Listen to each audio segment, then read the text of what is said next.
c'est à n'y rien comprendre. Votre produit ou votre service est exceptionnel. Il pourrait rendre un service formidable à votre client. Vos arguments sont en béton armé et pourtant votre client n'est pas d'accord avec vous et n'est pas d'accord pour vous suivre. Vous insistez mais il n'en démord pas. Pourquoi est-ce qu'il ne veut pas changer d'avis? Eh bien, en réalité le problème c'est que vos arguments étaient dans sa zone de rejet. Vous n'avez aucune chance de le convaincre. Aucune. Alexandre Dumas a écrit « Ne discutez jamais, vous ne convaincrez jamais personne. Les opinions sont comme les clous, plus on tape dessus, plus on les enfonce. » En fait, il avait partiellement raison. On peut faire changer d'avis quelqu'un, mais à la condition de sortir de sa zone de rejet pour aller dans sa zone d'acceptation. Je vous explique ça après le jingle.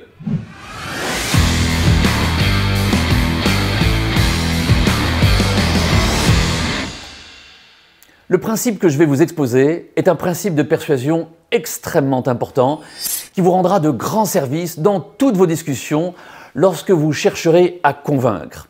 Que ce soit au cours d'une discussion amicale, commerciale ou même politique, ce principe vous sera utile dès que vous cherchez à faire valoir votre point de vue. Pour vous expliquer ce principe, je vais utiliser une image.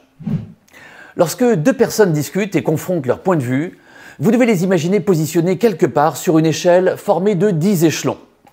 Si elles sont toutes les deux positionnées sur le même échelon, elles partagent le même point de vue, les mêmes idées, les mêmes valeurs et la communication est très aisée et il est facile de se mettre d'accord. Si un ou deux échelons les séparent, elles sont l'une et l'autre dans ce qu'on appelle la zone d'acceptation et il sera facile de procéder à des ajustements pour se mettre d'accord. Mais si plus de 5 échelons les séparent, alors chacun est dans la zone de rejet de l'autre et alors il n'y a aucune chance de se mettre d'accord. Aucune. Si je suis à l'échelon 9 sur un sujet quelconque, dans une discussion, j'accepterai les idées de quelqu'un qui est à 8 ou à 7. Je serai susceptible d'accepter, et sous certaines conditions, et avec le temps, les idées de quelqu'un placé à l'échelon 4, 5 ou 6. Mais je n'accepterai jamais les idées de quelqu'un placé aux échelons 1, 2 ou 3, car il est alors dans ma zone de rejet. Prenons un exemple concret. Vous engagez une discussion avec un ami qui est totalement contre l'ouverture des frontières et l'accueil des étrangers sur notre territoire. De votre côté, vous êtes aux antipodes, car vous êtes pour l'accueil et sans condition de tous les étrangers sur notre territoire, au prétexte que nous sommes tous humains et que l'on doit tendre la main à tous nos frères humains qui sont en quête d'une vie meilleure. Votre ami est donc à 1 sur l'échelle de la tolérance et vous êtes à 10 sur cette même échelle. Sur cette échelle, l'échelon 1 représente la fermeture des frontières à tous les étrangers. L'échelon 2 représente l'acceptation d'échanges universitaires avec des professeurs ou des chercheurs étrangers pour une durée limitée. L'échelon 3 représente l'acceptation sur notre territoire des réfugiés politiques menacés de mort dans leur pays. L'échelon 4, l'acceptation d'étudiants pour une durée de 1 an et ainsi de suite jusqu'à 10, l'acceptation de tout le monde sans distinction.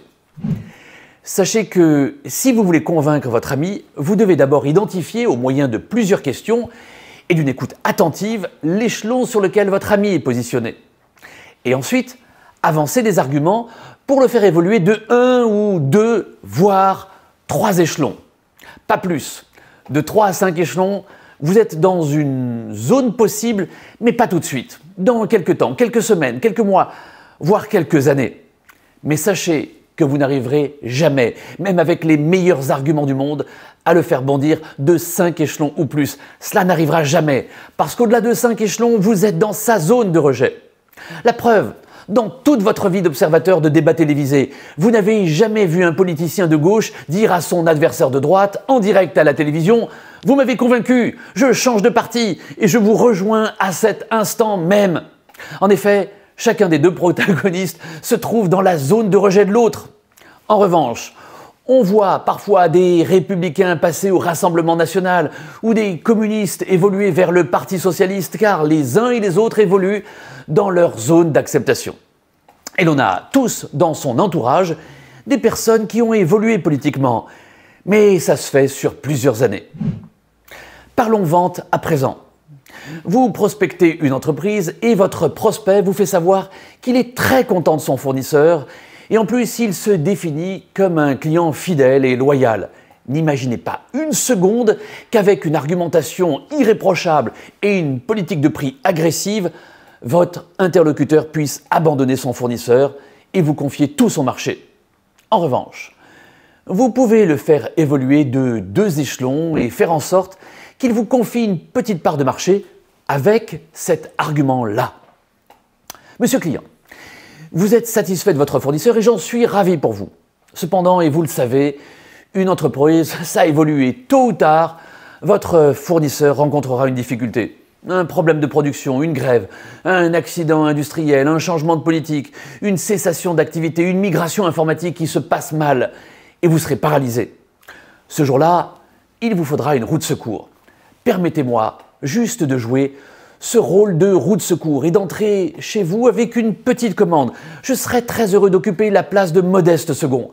Par ailleurs, votre fournisseur privilégié se trouvera certainement stimulé par l'arrivée d'un concurrent. Vous l'obligerez ainsi à maintenir sa vigilance et sa qualité de service. Se sachant menacé, il se dépassera. Vous toucherez donc 2 dividendes d'une politique de référencement d'un nouveau fournisseur. 1. Vous limitez le risque lié au fait de n'avoir qu'une seule source d'approvisionnement. Secondo, vous obligez tous les concurrents en place à donner le meilleur d'eux-mêmes pour vous fidéliser.